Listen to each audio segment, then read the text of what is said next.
vous allez bien. Tout le suspense de cette vidéo va résider en est-ce que ma choucroute va tenir à peu près 15 minutes sans s'écrouler. Rien n'est moins sûr. Je suis ravie de vous retrouver aujourd'hui dans une nouvelle vidéo, une vidéo qui m'a été suggérée par l'une de mes abonnées il y a quelques mois en arrière maintenant, lorsque j'avais mis un petit sondage, un petit questionnaire sur Instagram pour savoir quel type de vidéo vous souhaiteriez retrouver sur la chaîne. Et il y avait une abonnée qui avait suggéré une vidéo sur ma pile à lire, mais en me laissant un petit peu carte blanche dans la présentation. Donc pile à lire, c'est un petit peu vague, donc j'ai essayé d'orienter et puis je vais vous proposer quelque chose et vous me direz à la fin de la vidéo si ça vous aura intéressé ou pas du tout. Donc dans cette vidéo, je vais vous faire une petite présentation succincte de ma pile à lire avec les statistiques, combien est-ce que j'ai de livres dans ma pile à lire, quel rapport j'entretiens avec elle. Bon, ce qui devait arriver arriva, la choucroute est tombée, ça se termine en queue de cheval, qu'importe, le sujet de la vidéo reste le même. Donc j'étais en train de vous dire que dans un second temps, eh bien via mon application Livre Addict, je vais sélectionner au hasard 6 livres issus de ma pile à lire pour vous les présenter, pour vous les résumer, pour vous dire depuis combien de temps ils sont en ma possession et si je compte ou pas les lire un jour. Donc on va commencer tout de suite. Livre Addict m'indique en temps réel que j'ai 257 livres non lus dans mes bibliothèques, donc 257 livres qui composent finalement ma pile à lire. Je ne suis pas convaincue qu'il y a 257 romans, c'est-à-dire que les derniers mangas que j'ai pu m'acheter et les dernières bandes dessinées que j'ai pu m'acheter font partie du total. Voilà, en général j'essaie de pas trop compter les graphiques, donc on va dire que sur ces 257 ouvrages, je pense qu'il y en a au moins, allez, 230 qui sont des romans. Bref, c'est beaucoup. Alors comment est-ce que je le vis? Je le vis très bien. Il y a deux écoles, il y en a qui s'en fichent complètement du nombre de livres qu'il y a dans leur pile à lire, et d'autres qui ont un seuil psychologique qu'ils ne veulent absolument pas dépasser. Souvent c'est 100, voilà, dès qu'on a 100 livres dans la pile à lire, c'est un truc de dingue et il vaut mieux être en dessous qu'au-dessus. Moi je fais partie de l'école qui s'en fiche un peu, mais ça n'a pas toujours été le cas. J'ai commencé à avoir une pile à lire quand j'ai débuté la blogo, quand j'ai débuté la chaîne YouTube il y a 7 ans maintenant. Alors au départ c'était une gentille pile à lire, hein. C'était surtout de l'urban fantasy parce que c'était beaucoup ce que je lisais à l'époque, vu que l'une de mes premières séries ça a été La Communauté du Sud de Charlène Harris. Avant ça j'ai eu un trou de 3 ans qui correspondent à mes années de licence de lettres modernes où je n'achetais aucun livre pour le plaisir, puisque tous les livres que j'achetais c'était des livres pour la fac qui étaient issus du programme et qui étaient des lectures obligatoires. C'était des gros pavés, des gros classiques. Moi je n'aime pas les classiques, voilà, désolée.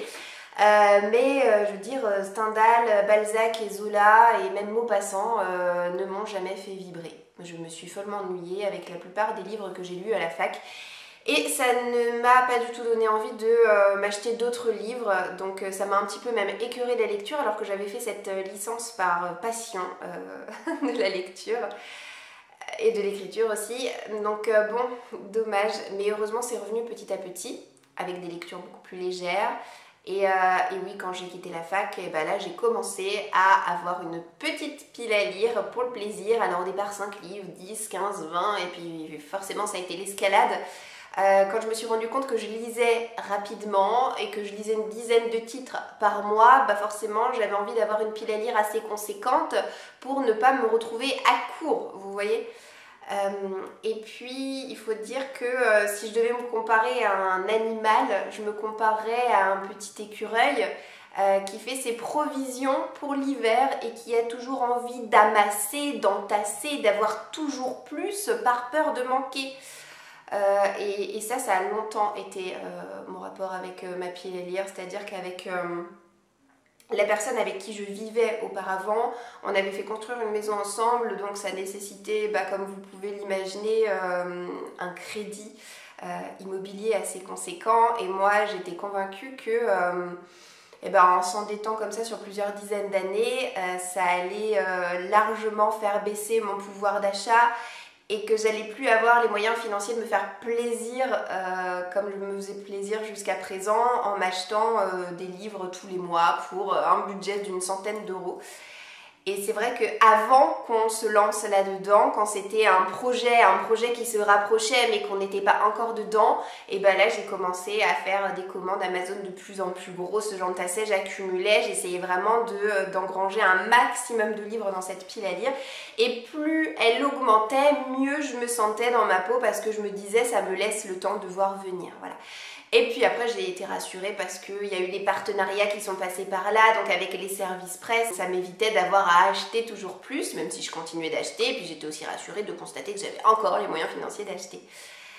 J'ai encore eu ce sentiment à l'approche de mon congé parental. Je me disais avec un seul salaire, comment est-ce que je vais faire pour continuer de m'acheter des livres tous les mois? Moi je suis toujours une éternelle inquiète, hein. Ça c'est vraiment quelque chose qui me caractérise fort, c'est bah voilà, avoir des petites craintes, des petites angoisses pour tout un tas de trucs et la plupart du temps injustifiées qui plus est. Mais voilà, même en étant en congé parental, vous le voyez bien, tous les mois achète Bookhaul, hein, ça ne change en rien. Ce budget que j'avais, que j'ai toujours, je me fais toujours autant plaisir pour toujours la même somme. Donc tout va bien et donc forcément, eh bien, ma pile à lire grandit tourne maintenant autour de 257 livres et ça fait plusieurs mois maintenant, voire peut-être un an, que je me sens hyper relax avec ça, c'est-à-dire que j'ai plus la crainte imminente de manquer, voilà. Alors voilà pour mon rapport un petit peu avec ma pile à lire, j'espère vous avoir un petit peu éclairé de ce point de vue-là. Je sais qu'on a tous des rapports assez différents, donc n'hésitez pas à me partager le vôtre en commentaire. Et maintenant je vais vous faire une petite sélection de 6 livres issus de ma pile à lire. Je vais donc cliquer sur, je ne sais pas si vous allez le voir, mais c'est écrit un livre au hasard, donc on peut faire la même chose sur la wishlist et sur la pile à lire. Et d'ailleurs j'ai également eu des questions sur ma wishlist, donc ça me permettra éventuellement de faire une petite sélection pareille au hasard, un de ces 4 sur ma wishlist, mais pour le moment on reste dans ma pile à lire et dans un livre au hasard. Donc le premier des 6 livres que je vais vous montrer, c'est Le Prieuré de l'Oranger. Alors ça tombe plutôt bien, parce qu'il est vraiment, mais alors vraiment à portée de main. Alors ce qui est génial avec le site Livre Addict, c'est qu'on a la date à laquelle on a acquis les différents ouvrages. Donc du coup, typiquement, je vois que ce livre, je me le suis acheté le 12 juillet 2020. Ou en tout cas, je l'ai rentré comme étant en ma possession le 12 juillet 2020. Donc ça va faire un an. Un an que j'ai cette énorme brique, puisque ce livre c'est l'un de mes plus gros de ma bibliothèque avec presque 1000 pages. Je pense que mes plus gros livres ça va être la saga Outlander, mais je sais que c'est un one shot, que c'est un livre de fantasy et qui a vraiment fait le buzz lors de sa sortie hein, aux éditions de Saxus. Ce livre on l'a vu mais partout, et c'est pour ça aussi que j'ai pas voulu le lire dès que je me le suis acheté, parce que j'avais peur d'être trop influencée par ce que j'avais déjà vu. Donc je voulais laisser passer le temps, un petit peu oublier ce phénomène. Ce que je peux vous dire, c'est que ce livre, je ne l'ai pas oublié, il est toujours dans un coin de ma tête et je comptais justement vous le proposer, vous savez, en présélection de mes piles à lire saisonnières, donc pour la pile à lire hivernale qui est à chaque fois ces livres que tout le monde a lus sauf moi. Voilà, donc vous le retrouverez certainement dans quelques mois. Maintenant, ce sera libre à vous de me le choisir ou pas. Voilà pour le premier de ces 6 livres. Alors ensuite, je continue. Donc, je retourne dans ma pile à lire. Un livre au hasard. Hop, je vous montre, mais en fait, je ne sais même pas si vous allez voir quelque chose. Donc le prochain ça va être Merci Thompson, le tome 11, Le Souffle du Mal. Je rigole, je ricane parce qu'en fait j'ai reçu le tome 12 là tout dernièrement, vous l'avez vu dans mon dernier book haul. Il m'a été offert par l'une de mes abonnées qui s'appelle Marie et avec qui j'échange régulièrement. Et je vous avais dit dans ce book haul que en fait j'en étais rendue au tome 11. Donc là ce tome-ci ça va être le prochain tome à passer à la casserole, même si maintenant grâce à Marie je suis à jour de toute la saga. Puisque j'ai le tome 12 en ma possession, je ne sais pas du tout combien comportera de tomes cette série, ça fait des années qu'elle existe maintenant et elle n'a pas l'air de vouloir se terminer. C'est vraiment une série à rallonge, à l'image très classique finalement des séries d'urban fantasy. Moi vous le savez c'est un genre littéraire qui me parle, que j'apprécie beaucoup. Entre deux lectures exigeantes, c'est vraiment le petit plaisir coupable que je m'offre de temps à autre. C'est vraiment des lectures détentes et qui me font passer presque à coup sûr de très bons moments. Et Mercy Thompson se situe dans mon top 3 de ces sagas d'urban fantasy que je chéris plus que tout. Allez, c'est parti. J'adore faire cette sélection au hasard, c'est trop bien. Alors, hop, suivant. Alors, le suivant, le suivant, il est dans ma pile à lire, mais pour franchement, pas encore bien longtemps. Si ça se trouve, je ne sais pas du tout quand est-ce que je diffuserai cette vidéo, mais il y a de grandes probabilités que je l'aurai déjà lu. Donc, ce qu'on va faire, c'est que je vais vous en parler très rapidement et on va se faire encore un autre livre parce que ce serait dommage, quoi. C'est vraiment un livre que je vais lire dans une semaine ou deux. Bon, après la choucroute qui se casse la figure, et bien la batterie qui est en rade, c'est décidément la vidéo de tous les dangers. Donc je ne sais pas à quel moment ça a coupé, mais j'étais donc en train de vous dire que je vais vous montrer encore un autre livre dans cette sélection parce qu'au moment où vous allez voir cette vidéo, eh bien ça fera à mon avis belle lurette que j'aurai lu ce livre. Que vous m'avez vous-même choisi pour intégrer ma pile à lire estivale, c'est Eleanor and Gray de Brittany Sitchery, sorti aux éditions Hugo Roman. J'ai de grosses attentes concernant cette histoire d'amour parce que Brittany Sitchery, c'est une auteure que je surveille et dont je m'achète tous les livres qui paraissent en français tellement j'ai adoré sa saga Elements qui m'a valu sur les 4 tomes quand même pas moins de 3 coups de cœur. Alors le prochain. Les Messagers des Vents, donc le tome 2. Voilà le livre en question. Alors, ce livre... ah oui. Depuis quand est-ce que je l'ai en ma possession? Ce livre, je l'ai depuis... oh mon Dieu, la honte. Je l'ai depuis 2016. 2016. Et je ne sais pas du tout quand est-ce que je lirai. Alors, pour vous resituer un petit peu les choses, donc on est dans une saga fantasy, une saga française, puisque Clélie Avitt est une auteure française. J'ai ressenti un coup de cœur à la lecture du premier tome que j'ai lu il y a quelques années maintenant, hein, vous devez vous en douter, et que j'avais adoré. J'habitais même pas dans cette maison à l'époque, je crois que j'habitais dans mon précédent appartement lorsque je l'ai lu. Et je me rappelle très bien avoir fait un update lecture où dans la vidéo je vous disais c'est typiquement le genre de récit dont il ne faut pas que je laisse traîner la lecture du tome 2 parce que sinon il va y avoir plein de choses qui m'auront échappé tellement l'univers est complexe, tellement l'histoire elle mérite d'être suivie comme ça de manière assez rapprochée. Et puis évidemment, qu'est-ce qu'elle a fait Emmanuelle?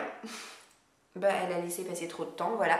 Et du coup, si je me lance bille en tête dans ce tome 2, mais je pense que j'aurai bougrement du mal à rattacher les wagons. Je pense qu'il faudra que je relise le premier tome, voilà. Donc, vraiment, très honnêtement, ce sera pas pour cette année. Bon, du coup, si on part du principe que Eleanor and Gray comptait pour du beurre dans cette vidéo, je vous ai donc montré 3 livres. Il m'en reste 3 à vous montrer. C'est parti pour un nouveau tirage au sort dans ma pile à lire. Un livre au hasard, pouf. Et du coup... ah mais c'est pas possible. C'est un complot. Bon alors là aussi c'est encore un livre qui est dans ma pile à lire estivale. Donc c'est encore un livre que je vais lire tout bientôt. Donc c'est encore un livre que je vais vous présenter en 2 secondes et demie. Et après on va passer à un autre hein. Dis donc j'ai tiré La ville sans vent de Eleanor de Villepoix et c'est sorti chez Hachette. C'est un livre que j'aurais pu demander en service presse, sauf que à l'époque je surveillais pas du tout les parutions parce que je sais pas, j'y pensais pas, il m'est passé sous le nez alors qu'il me tentait beaucoup. Et ça ne m'a évidemment pas empêché de me l'acheter. J'ai entendu des super retours concernant ce livre qui est, je crois, le premier tome d'une duologie, me semble-t-il. En tout cas, le tome 2 est déjà sorti. C'est parti. J'espère qu'il va pas me faire toute ma pile à lire estivale. Je vais être bien embêtée sinon. Non, voilà. Donc du coup, je suis tombée sur Le Chant des ronces de Laïs Bardugo. C'est un superbe objet livre, c'est un livre en hardback que j'ai depuis quelques années quand même maintenant, je dirais. Donc c'est écrit, vous savez, par l'auteur de Grisha et par l'auteur de Six of Crows. Là, c'est un one-shot et c'est un recueil de nouvelles. Je l'ai depuis août 2019, j'aurais pensé que c'était plus ancien que ça. Je ne sais absolument pas quand est-ce que je le lirai, si ce n'est que oui, je pense que je peux éventuellement me le caser. J'attendais vraiment d'avoir terminé la trilogie Grisha et c'est chose faite maintenant de cet auteur dans ma pile à lire. Il me reste ce livre et King of Scars. Je ne sais pas trop si vous êtes dans le champ ou hors champ, mais en tout cas il est juste là. J'aurais adoré m'acheter La 9e maison qui est sortie chez De Saxus, mais alors je ne comprends pas, il faudra m'expliquer un truc avec les éditions de Saxus. Mais je voulais m'acheter La 9e maison, il est en tirage épuisé depuis des mois et des mois, si ce n'est en occasion, j'ai pas l'impression qu'ils vont le rééditer. Ma question c'est pourquoi? Et pareil, de la même manière, il y a une auteure que j'aime énormément, c'est Sarah Gimas, donc l'auteure de Kéléana. Moi je connais pas du tout sa série Un palais de ronces et de roses, de roses et de ronces, bref, vous voyez à Cotard, voilà. Cette trilogie-là, j'ai le premier tome à ma possession, j'aimerais avancer sur les Grisha avant de me lancer dans Cotard. Mais j'achète quand même régulièrement des livres de cet auteur et il y a un livre de cet auteur qui est sorti aussi chez De Saxus et que, pareil, on ne le trouve plus du tout. Mais en fait, je ne comprends pas. En fait, est-ce que cette maison d'édition part du principe qu'ils sortent tant de livres et dès qu'il n'y en a plus, bah, c'est fini, on peut plus les acheter? Parce que j'en ai d'autres de cette maison d'édition dans ma wishlist et en fait, si ça fait le cas comme ça, à chaque fois, je vais devoir me précipiter. Payer 20 ou 23 balles parce que leurs bouquins coûtent excessivement cher, me dépêcher d'acheter parce que en me disant bah non mais après ce sera plus possible, donc bon, si jamais vous regardez cette vidéo et que vous êtes partenaire avec eux et que vous en connaissez un petit peu plus sur leur système de fonctionnement, merci d'éclairer ma lanterne parce que moi je trouve ça assez déprimant comme concept, hein. On va encore faire le tirage de 2 derniers livres et après on va s'arrêter là. Et je tombe sur... Ah, c'est rigolo parce que en fait quand je vais dans ma pile à lire, moi je classe les livres par ordre alphabétique. On peut faire ça par ordre alphabétique du titre, par ordre alphabétique du nom de l'auteur et je crois qu'on peut aussi faire un classement par thème.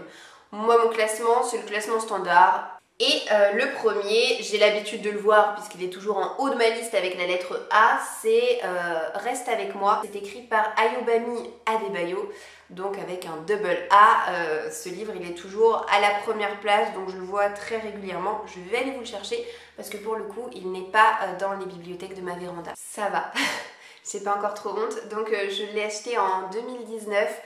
Il me tente énormément, il se déroule au Nigeria dans les années 80. On va découvrir un couple qui a fait un mariage d'amour. Ils se sont rencontrés à la fac, ils sont très très amoureux l'un de l'autre et ils sont jeunes mariés, ils vont forcément essayer d'avoir un enfant, surtout que l'homme en tant que fils aîné se doit de présenter un héritier à sa famille. Mais en dépit de tous leurs efforts, la jeune femme ne va pas réussir à tomber enceinte, donc elle est très triste. Elle va consulter bon nombre de médecins, même des chamans qui vont lui donner des potions. Enfin vraiment, elle se tourne vers tout type de médecine alternative en désespoir de cause. Jusqu'à ce qu'un jour, la jeune femme voit débarquer sur le pas de sa porte une autre femme qui est la seconde épouse de son mari qui a été un petit peu contraint d'élargir ses horizons dans le but d'obtenir cet héritier tant désiré. Donc évidemment, la première femme va être folle de jalousie, folle de rage. Et elle va décupler ses efforts dans le but d'accéder à la maternité tant désirée. J'espère que ce sera une très très belle découverte et en tout cas je suis assez confiante. Hop. Récit du demi-loup. Ah bah écoutez, il est pas loin, il est là-haut. Le premier tome c'est Véridienne, donc c'est une série qui est maintenant terminée, qui est sortie aux éditions Les Moutons Électriques.